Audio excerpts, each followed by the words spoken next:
is Judith Hope, and I am super excited today. We're going to be channeling and seeing if there are real ETs that look like the characters in the movie Avatar. So, yay, I'm so excited you're here, and I'm so excited to get started and kind of learn along with you as I'll be channeling this information live from the Akashic records. But first, I'm going to ask you to please hit like and subscribe if you like this video and you want more of this type of content. So with Avatar, now this is a series that I don't know a ton about, right? So there's two movies. I don't even know if these movies are like what they're based off, if they're based off of like books or comics or what have you, right? And I've seen both of the movies once each. So I saw the first one back in the day, like when it came out like 15 years ago or something like that. I know there's like a big difference in the visual effects between the first movie and the second movie because I've seen clips of the first one now and I'm like, whoa, like, and I think something happened in between them where there was a delay in the making of the second one. But I've seen, the first one back in the day, and then I've seen the second one like a couple years ago, probably a few months after it came out. I watched it directly on my TV. I streamed it somewhere. I don't remember where I streamed it, but I have seen both of these movies once. I don't know a lot about like the world behind them. I have gone also to a while ago, probably back like 2017, 2018, to the Disney theme park in Orlando, and I rode one of the rides, and then like 8 in the Avatar land. So I would say I probably know less about Avatar than some of the other stuff I channeled with like Yoshi and Jar Jar Binks. So I'm excited to see what comes through. I will say that I kind of have an inkling that maybe they're from Sirius. They look like the beings from Sirius that we typically see, like the blue skin, like the ornamental type of like markings. They look more like beings from Sirius. And also in the second movie, The World of Water, or The Way of the Water, excuse me, Sirius B is like a water planet. And so I think they would probably be from Sirius, but I don't know. Let's go into the Akashic records and check. So I am going to be channeling with my channeling crystals today, so you can see them. When I'm channeling from the Akashic records, I kind of always have these crystals in my hand. For some reason, like I'll just squeeze them like this and touch them. It helps me connect up to the Akashic records through my third eye. If you don't know what the Akashic records are, it's basically this giant force field database in the fifth dimension and above that has the recorded history of everything, the recorded history of every person on Earth and everything their soul has done in this life and their past lives, the history of the planet, the history of the Milky Way galaxy, the history of this universe, the history of every other universe. It is all in the Akashic records. It's the ultimate record keeper, right? So that's why I like to go up into the Akashic field, and just download whatever information is there. But I'm also typically talking to some of the ETs as well that are from each group when I channel about specific ETs. So that's what I'll be doing today. And then just to mention, I like to go into different characters and learn more about if they're real or not. I think probably a lot of the characters that we have in our movies and our TV and our comic books, I think a lot of them are based off of real life beings on other planets, right? They may be presented to us on this planet as not real, but we're also on a planet where we don't really have any evidence of what happens outside of the planet, right? Our technology here is limited. We've only made it so far, outside of our planet. We're not able to go and travel to other planets or outside of, our solar system, things like that. So we don't really know what happens out there, right? We don't have like a lot of like hardcore evidence. I believe that's going to be changing in the next few years, but I think kind of right now, as a lot of people are awakening, it is interesting to kind of learn and understand like what's out there from a channeling perspective, and kind of understand these things we've been told are like stories or TV shows or for entertainment. A lot of times they're telling us, what's actually going on out there in the world and what our soul may have experienced in our past lives, right? And so that's what I do with my clients one-on-one. We talk a lot about their past lives and why they're important in shaping who they are today and how they affect what they're doing in this lifetime, right? And that a lot of time that affects their life purpose and, and why they're here on the planet. So if you want to work with me one-on-one and you want to dive into some of those subjects, I'm going to link my my link below for you to book a session. Would love to have any of you out there. So with that being said, let's get into it. Let's understand a little bit more about Avatar. So I already opened the Akashic records in the Akashic field before I came in. So we're gonna go ahead and I'm just gonna tap in. I'm gonna close my eyes. I'm just gonna allow the information to come through. They're taking me to a planet, and okay, so I'm there. I'm in the Akashic records. I'm with them. The planet it's dark, and I think it's because the sun or whatever sun they have has not come up yet. And it's interesting where they took me feels a little bit darker. With like I'm on rocks, so it's kind of like in the second movie how it's like mainly water and then they'd be like on rocks in the middle of the water, like these little islands. I'm in that area, and it's stormy. It's tumultuous. Like there's waves and it's like big ocean. It's like some type of like storm. And the water is crashing around. All right. So now they're telling me to turn around and we're going to go whoop, do a 180. And then behind them is where I see like the beautiful jungles of like where you would see in the first Avatar film, that is more like when they're in the jungle before they go to the water. So they're showing me that very tree housey, and I think it kind of looks showing me they're basically showing me like how it looks like in the movie. So let me just confirm where we're at right now. Yeah, Sirius B. And it's interesting because Sirius C is coming through now too. So Sirius B is what I would have expected with like the water planet. Sirius C is very ancient civilization, right?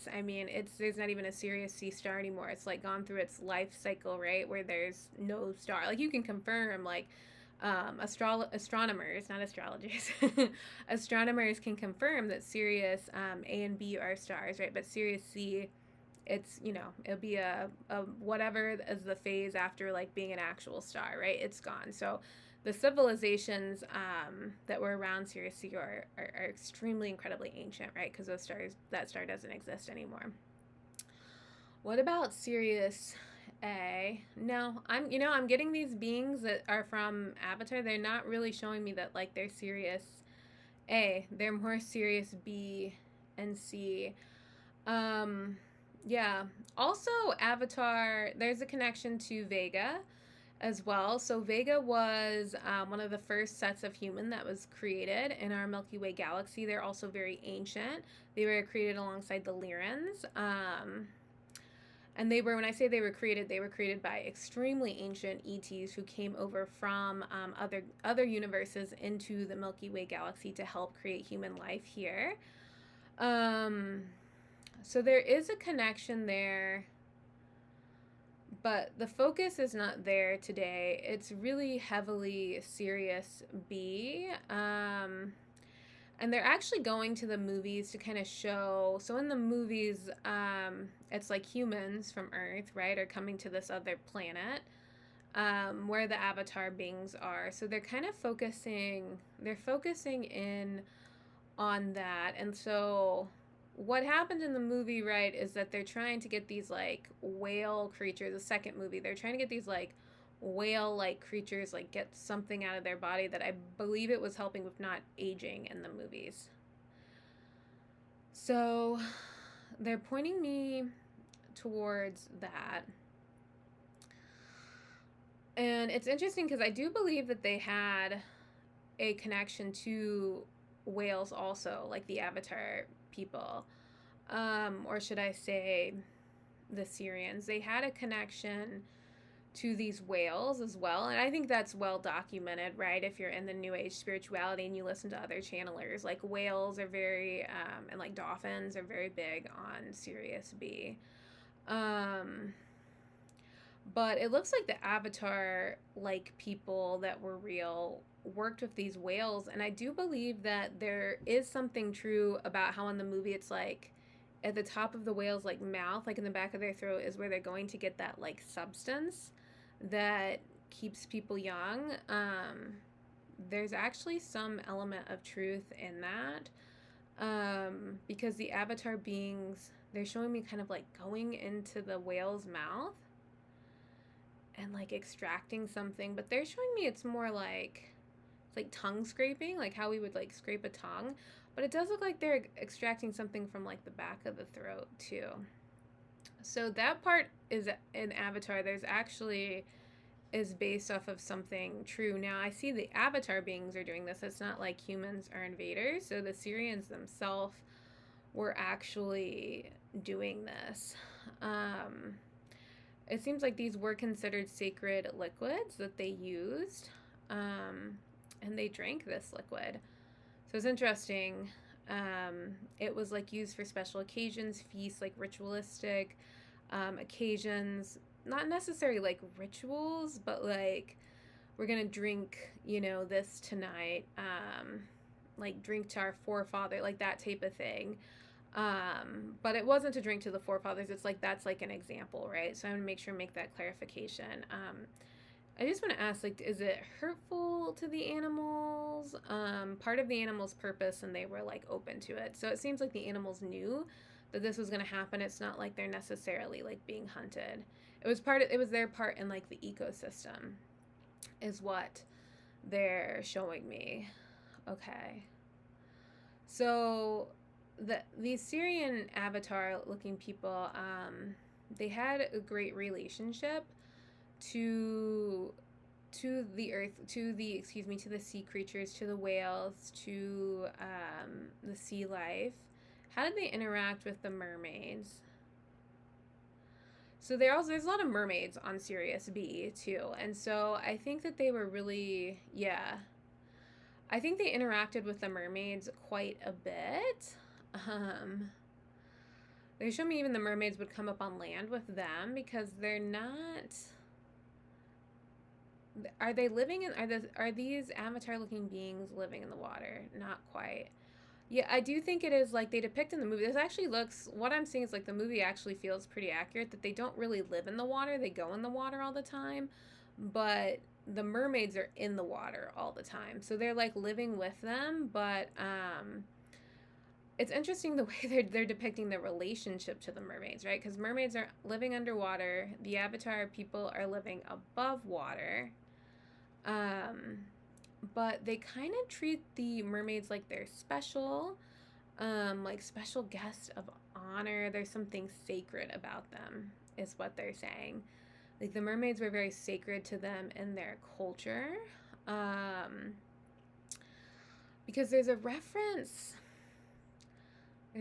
to them eating the mermaids. I wanted to confirm that.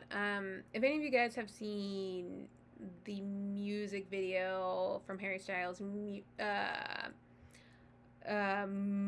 for a sushi restaurant or something like that, that's what they're showing me. They're kind of like sacred, but then they would also eat them.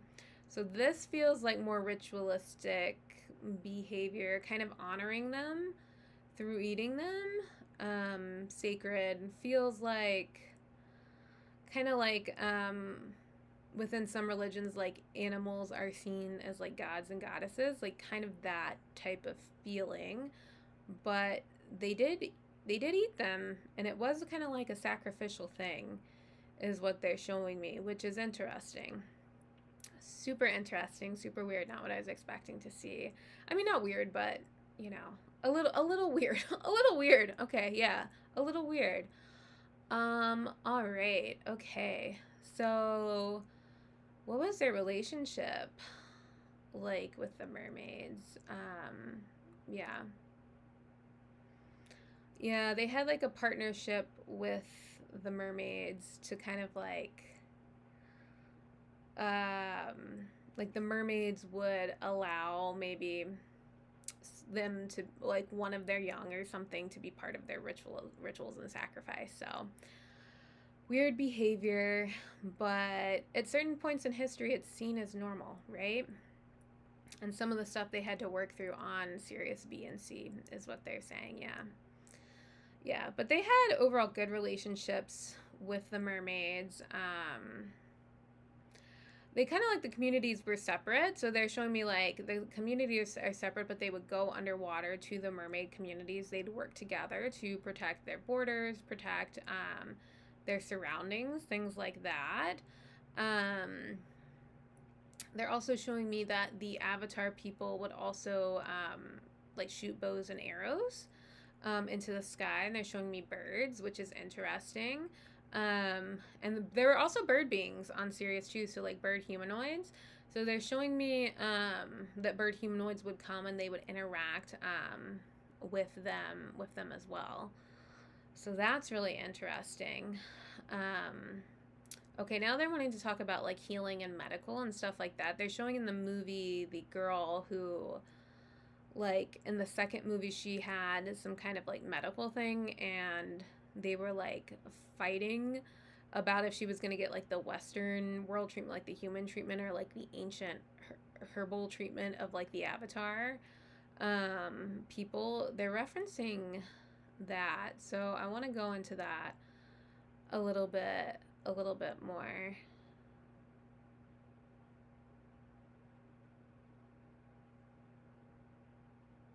Hold on.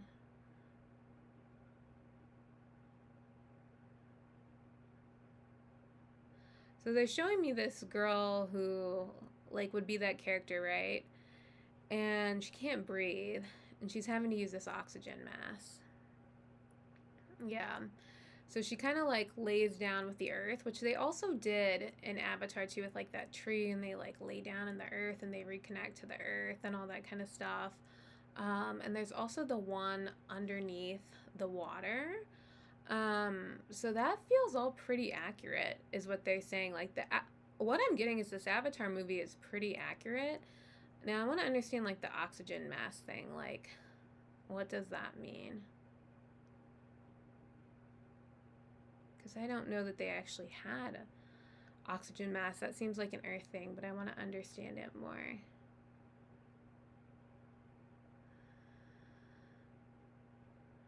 They're saying the Earth would take them back. So the Earth would take them back when they can no longer breathe on the planet. Okay.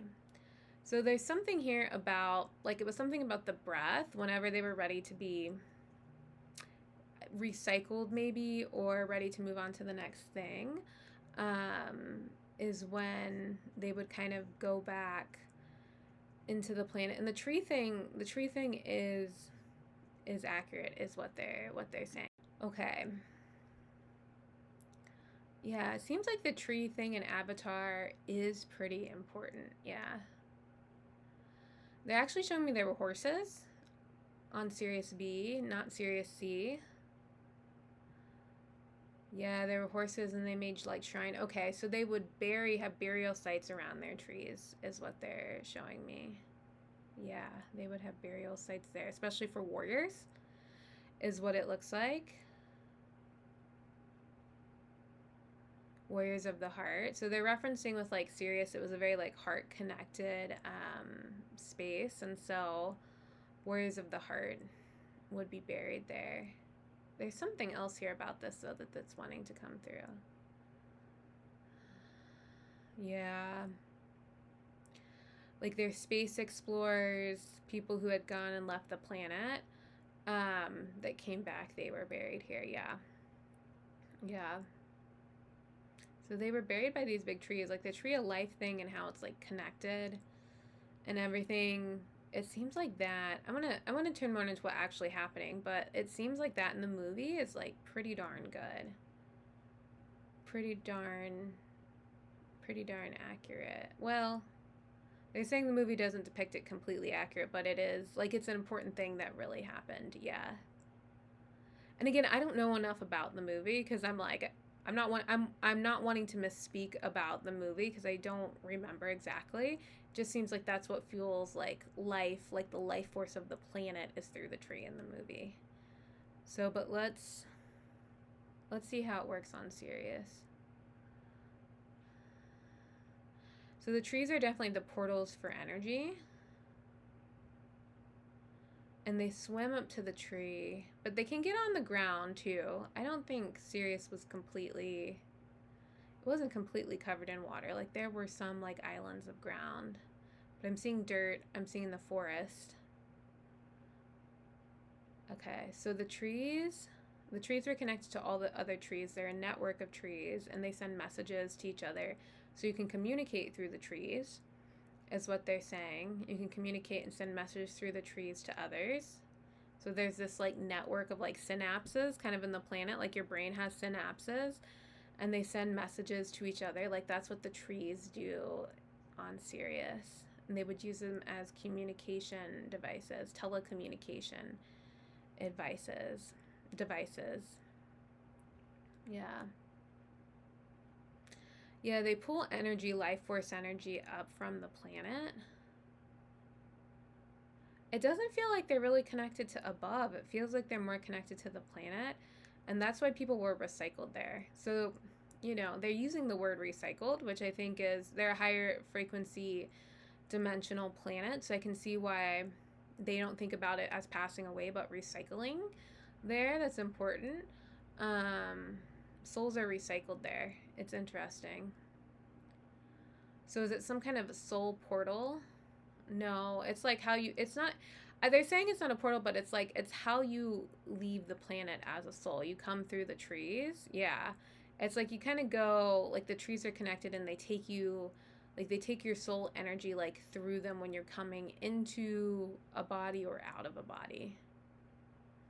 Yeah, or you're transmuting your energy, right? Yeah, so if you're hanging out at the tree and they're showing me that the people would go to these trees and they would be like doing this and like cross-legged. If you're doing it as a tree, it's a big deal. It's like a holy thing. And I think that there were groups of people who were sitting by the trees, to kind of like sustain them or show honor to the trees. But it feels like you had to be trained to do this and it's a smaller group. So I don't know if elite is the right word, but it's like a sacred smaller group you had to be trained to be in. And they would go like worship the trees, maybe. Might not be the right word, but like go and spend time and pay reverence and respect to the trees, to the land, right? Because it was important, right? Because these trees were the connection to the life force energy, right? Right. And so it feels like this is something that Avatar depicts really well based off of what I'm feeling when I look into this. But you can pull up energy from the land by the trees. So if you like stick your hand into the land by the trees, you can pull up energy, life force energy, you know, this magical feeling into your body. It's how you live longer is what they're saying. Yeah, their lifetimes were definitely longer than ours on Sirius. Yeah, Sirius B. Yeah, but it's interesting because it's showing it's like the water. It feels like in Avatar, it feels like they had to travel really far to get from the jungle to the water when they left in that second movie. But it feels like they're right by each other here. And it almost feels like they're flipped where there's like a tree above and then a tree below the water. So it's like you can physically get on this land and this tree, and then you can like there's like a reflection of it underwater, which is interesting. But is there some other information that wants to come through about that? Yeah. So it's like under the water there's this reflection of the tree, but it's like light. It's like a lot of light comes through there. And they're saying there is a portal to the underworld through that light. Yeah. A portal to the underworld, yeah. Yeah, so that's how you process the souls in and out is through those trees, yeah. Yeah, so that lines up with what I saw in the movie, I think, right? Because when the oldest brother passes on, they send him back to his body back to the tree, right? Okay, so that feels accurate. It's interesting. All right. So they're showing me now the feeling of like being in the Avatar body, like how it would feel so powerful. So in the first movie, the guy had been, I believe, disabled or something from being in the military, and then he was in the wheelchair, unable to walk, and then he got into the Avatar body, and it was this feeling of power, right? Because like not only was he able-bodied again, but he's in a much bigger, stronger body, right? So they're bringing up that aspect of the movie. Okay, so that aspect, it feels good to be these creatures. It feels powerful. It feels good. A lot of souls like being these creatures, right? They like being this. It feels good. Doesn't feel as limiting as being a human being. And so the reason that kind of came through in the movie is because a lot of souls here on Earth that are not used to necessarily just being human, which a lot of you listening, if you're listening to this, you made it this far, you probably have not been human in all of your past lives, right? You may have had several past lives where you're human, but you probably had more past lives where you weren't human.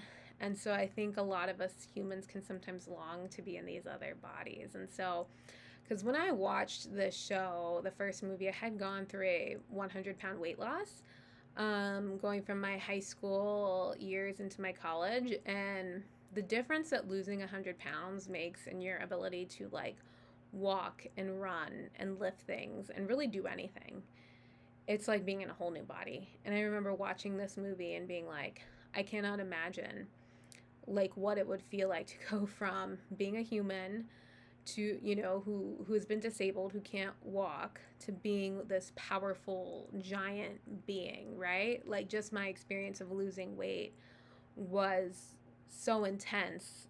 It reminded me of this, right?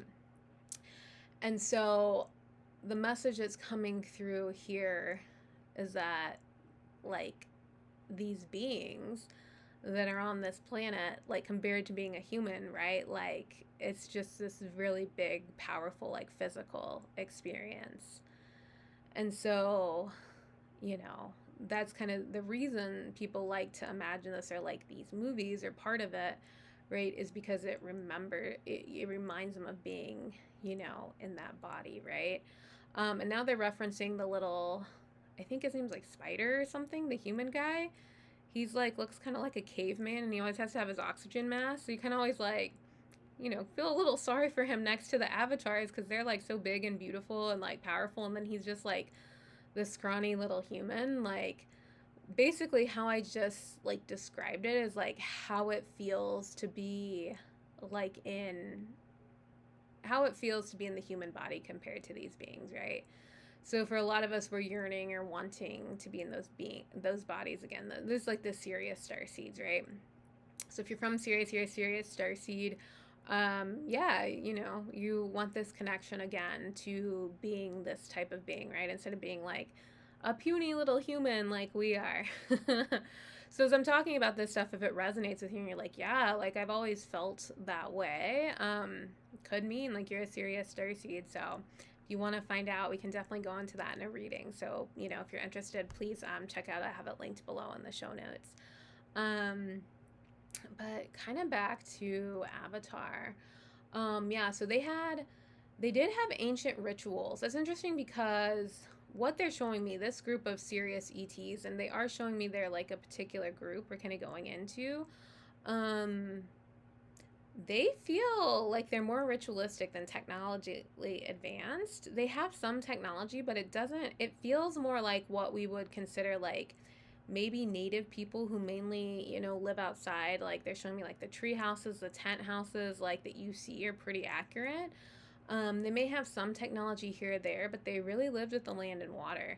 They're very ritualistic. And you don't see this with all ETs. Like most of the time, most ETs have like a lot of advanced technology, and I know it was available on Sirius, but it just feels like this group that Avatar particularly is depicting. I don't think Avatar speaks for all Sirius Starseeds, but it feels like, yeah, it's like a specific culture group.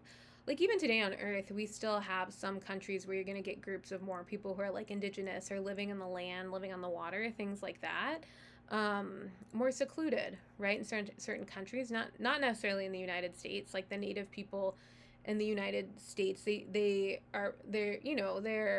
more ingrained, I guess, with the rest of society. Like they still have their own reservations and things like that, but they're not like where they're not using current technology or not wearing, you know, the mass-produced clothes and things like that, right? Like they're a part of the culture here. But these people do seem to be kind of doing their own thing. And they were kind of left alone. And I think that is why the story about how they're being like invaded in Avatar does hold true, because for a long time they kind of just did their own thing, is what it feels like. It feels like they weren't generally part of like the entire Sirius population. They were kind of off doing their own thing, like having a more natural maybe type of lifestyle than the rest of the world, is what it feels like. Way more in touch with nature, having this experience of being out in the wild, right? Not having maybe the technology or conveniences of other star people at that time. It's about choosing not to, right? They could have, but they kind of chose to keep to themselves. They wanted to keep their own community alive and wanted to do their own thing, protect their land, and kind of not be involved with the others. So I'm curious to see, like, was their lineage from, like, they confirmed it was from the Vega people, yeah. Okay, so I just want to look at the lineage. What happened? Why were they so secluded? Yeah. Okay. So the Vegan people, right? So their planets, they got unfortunately kind of caught up in the Lyran Wars too, right? And they had to leave. And they just wanted to do their own thing. It was like a group of vegan people who just wanted to do their own thing after the wars, and they found, Sirius, and Sirius was pretty much colonized by the vegan people after they left Vega and found Sirius. But they just wanted to do their own thing and live on the land. They didn't want to be a part of it. And I want to see, like, did they have to work with, like, the other Sirius beings that were protecting, themselves from the more nefarious ETs? Yeah, they did. And they had to, like, I think they had to protect themselves in some cases. Like, they couldn't be just totally off on their own. That's why they had the limited technology that they did, but they tried to just live on the land and protect themselves. Yeah. Yeah, but there was always kind of the threat of invasion, I feel like. It feels like it feels like there's like an ominous presence here, like they could be invaded. So they had to, like, yeah, they had to work with like the Galactic Federation and stuff a little bit to keep themselves safe, but they really tried to keep in that like primitive lifestyle, which is interesting because it's like it does feel like certain primitive or like indigenous groups here in our current world that they could go and, like, current technology like plumbing and electricity and stuff is there, but they choose to still live on the land and have this other lifestyle, right? um they want that, right? That's their culture, that's their way of life, right? They want that and they choose not to. So it feels like that type of situation here as well. All right, so definitely feels like crystals, fireflies. Like they're showing me these like really bright like neon lights that they had kind of floating in the air, like crystals.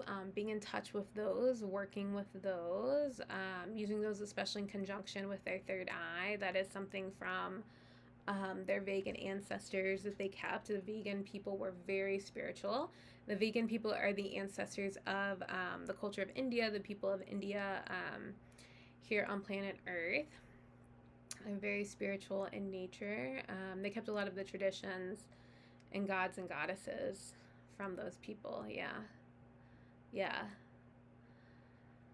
Yeah. So they kept their connection to spirituality through the vegan people. It was very, very strong. And their crystals to the home planet. Yeah. So they're kind of referencing speaking with their ancestors through these crystals, which would be the vegan people. Continue to speak with them and work with them through the crystals. And just similar to what they did in Lemurian, I believe maybe Atlantis as well. All right. What else? What information wants to come through today?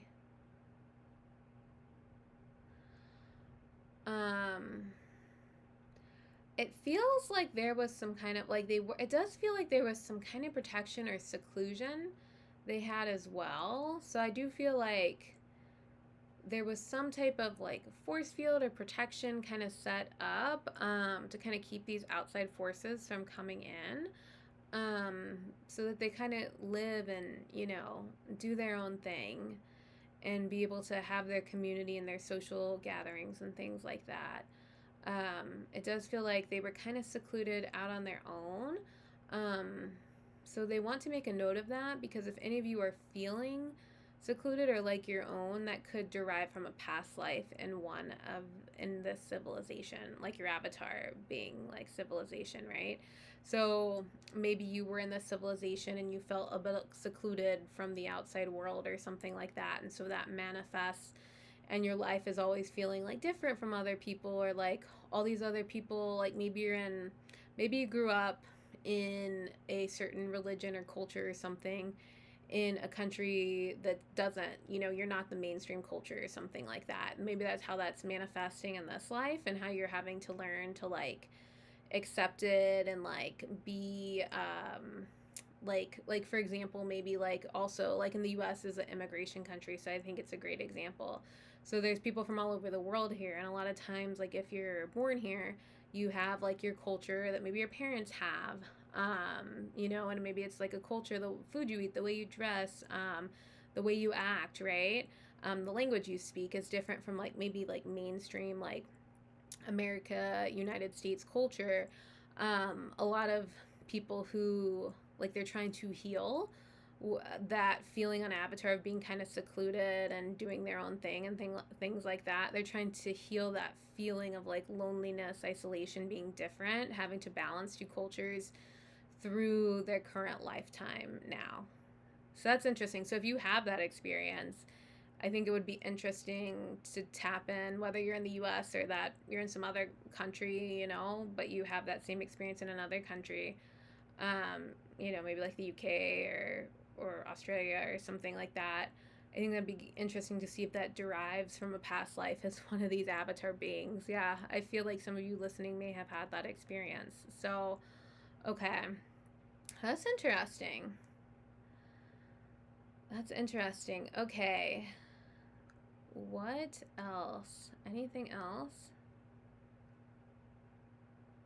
So they're showing me they had these like ceremonies or events where, you know how people like light the lantern and like write something and then like let it fly away or something? Like it was in Tangled, the Disney movie, in one of the like PS I Love You um movies. They're showing me as some type of ceremony like that they have that helps to guard their city, which is interesting. Yeah. It's interesting. It's like how they send messages. There's something about like it's sending messages outside of their city. So they have to like send these messages through this force field, through this protection out into the world. Yeah. Seeing if others want to join. Recruiting. It's part of recruiting too. So yeah, so let's dive a little more into this. Yeah, kind of like sending these messages out to see if others out there want to join them to be a part of their culture. Yeah. If others want to leave, right? I guess that would be like if someone leaves, you know, where they live now and they want to go be part of this other culture because they're, for whatever reason, maybe they're not identifying with the culture anymore. There's just decisions being made they're not happy with. But yeah, they would bring people into the community if they wanted to.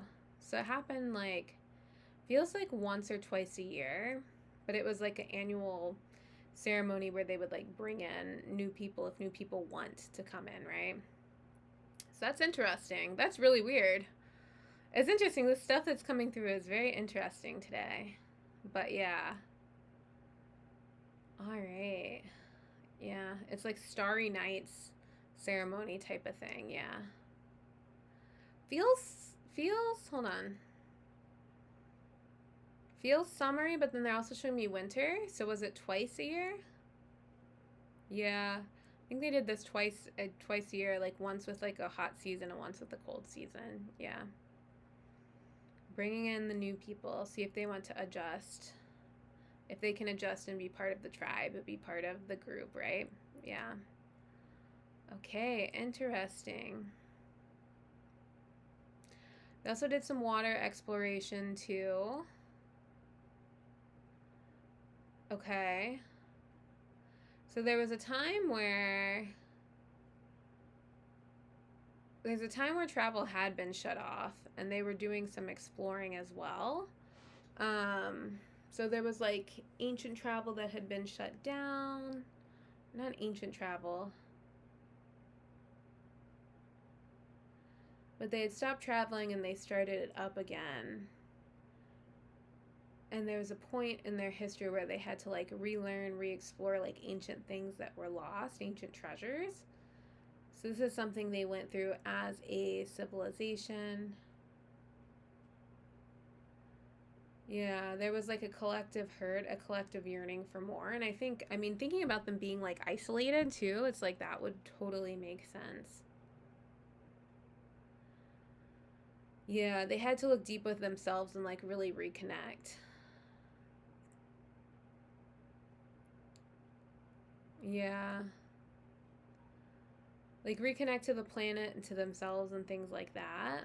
At some point they had gotten, so like they're showing me like in Moana, like they got, and I think it's another, if I'm remembering this movie correctly, that was also another civilization kind of like went in and didn't talk to anyone and kind of secluded themselves out of fear.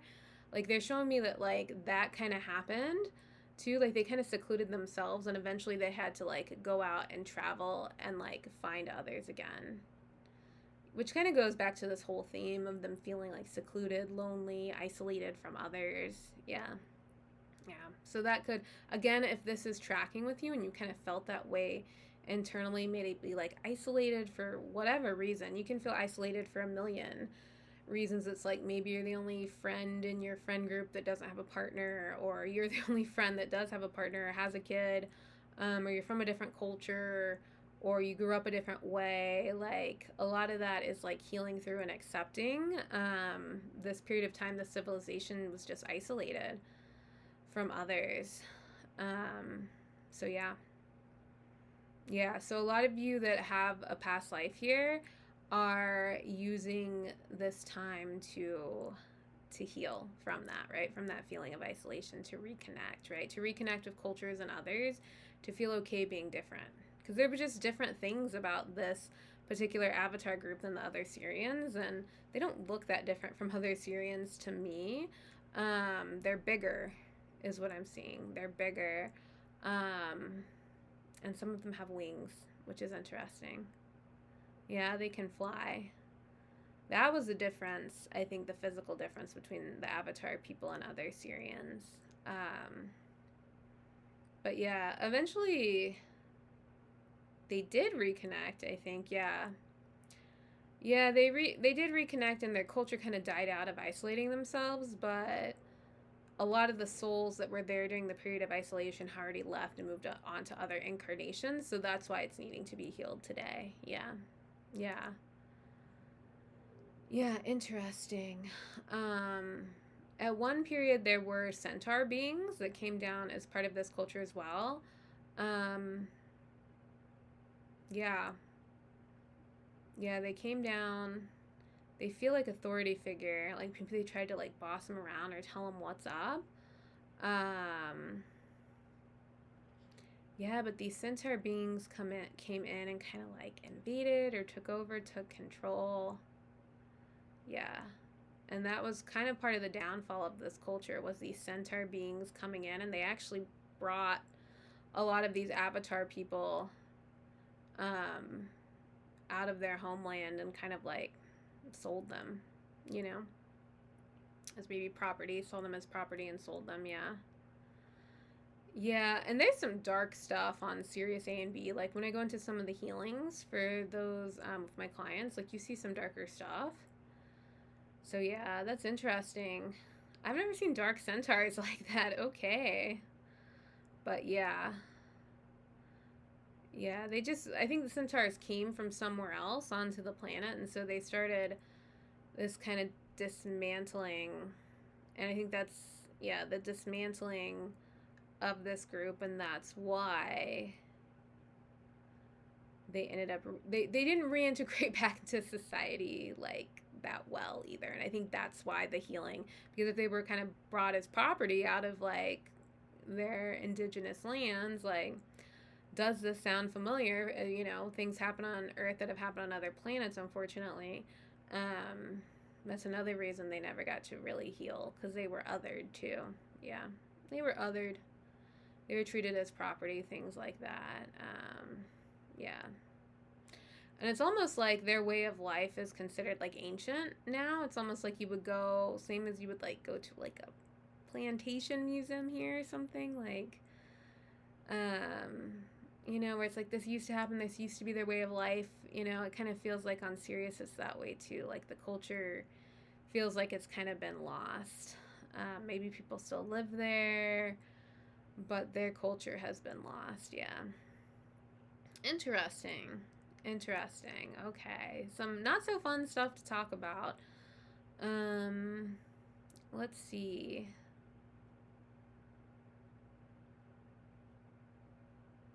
What else? Yeah, this, I think the big message coming through here too is this, like, this group needs a lot of healing because of everything that happened to it, like the isolation, but then the way it was kind of dismantled, the culture was dismantled. It needs a lot of healing. It's reflective in what's happened with African American people, is what they're saying.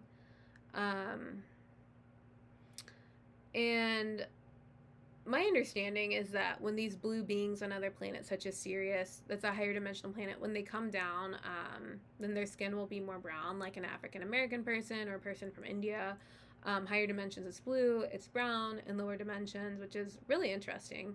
And so a lot of those starseeds are incarnating like within African American type of incarnations, you know, to kind of heal through and work through some of this trauma that happened on that planet. Yeah. So that's interesting. So I'd be curious if any of you, if this is like, if you're identifying with this, if you are of an African American descent. I don't know. I think it's interesting, right? But yeah. All right. Okay. So they're telling me that's it. Wow. Okay. So I wasn't expecting the majority of that information. That was different than I thought. But yeah. So okay. So yeah, so let me know if you feel like if any of that like resonated with you, if you know anything, if you've downloaded anything yourself about the civilization, would love to hear it. And if it resonated with you and you are interested in exploring more, then yeah, like I said, I'm gonna link my link below where you can book a session. I recommend the soul origin and life purpose session, right? Because that's when we'll go into, oh, you had this incarnation and you're healing through it in this lifetime, kind of some of the stuff we talked about today. So I recommend that. Also gonna drop some freebies below. So I have a third eye activation meditation. So if you wanna do a quick meditation to help you activate and open your third eye, then you can just click the link below, and you can download that automatically. Like I said, it's completely free. And then I also have some Starseed sticker printables. So I love stickers. If you don't know that about me, go check out my, I think it's a couple videos ago, previous video, where I go into my planner and show all my sticker art. But yeah, I made some Starseed sticker printables, so no matter what kind of Starseed you are, I made a sticker printable for you. So go check that out. Click the link below to receive those. And yeah, that's all I have for today. So don't forget to hit like and subscribe if you made it this far. And yeah, I will see you next time. Bye, guys.